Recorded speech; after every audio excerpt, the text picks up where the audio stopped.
When you begin to pray to God and you begin to share your heart, you begin to go over the things you do, in that moment, you get to see your faith, your true view of God put on display right then and there in the way you approach Him. If you approach Him with this head down, I'm not saying we don't honor Him, we don't respect Him, but if we approach Him like this, if it's okay, I don't know if I'm saying this right. Father, I'm trying to be holy here. I'm trying to be righteous. If you catch yourself doing that, going through the warm-up, trying to get it ready, trying to get it just right, because you think it has to be perfect and you have to be perfect before we can hear you, you have a false view of God. Jesus walked with the disciples so many times in so many different places, in so many different situations. And sometimes He taught them how to heal. Sometimes He taught them how to preach the gospel. Sometimes He taught them this. Sometimes He taught them that. But at the end of the day, the main thing He wanted them to know, the main lesson that He wanted them to know was how good His Father was. How good His Father was. Because once we can get that, everything else in our belief system begins to fall into place. But if we have a picture of a God that we don't want to upset and we don't want to bother, nothing else Jesus tells us matters.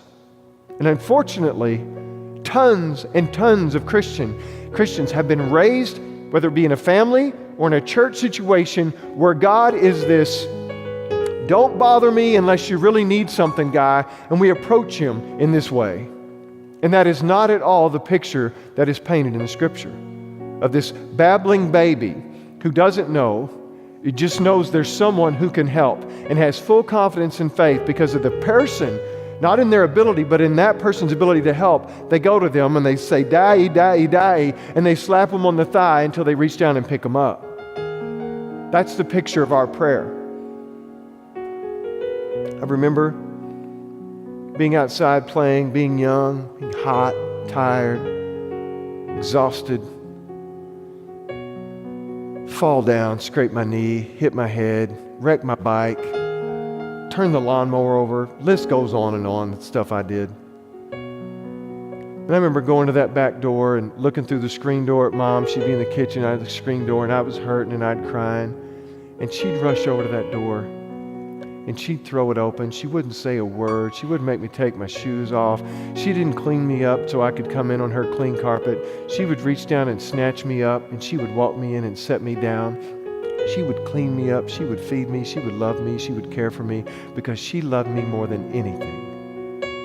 That's the picture of our relationship with God all the time.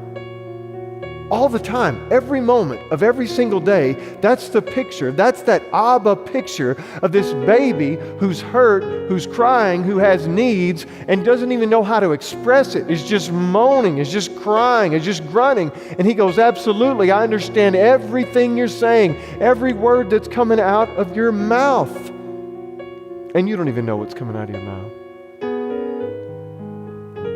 That's a picture that we have to have first of God, is the invitation, the character of the one who's asking us to come and pray.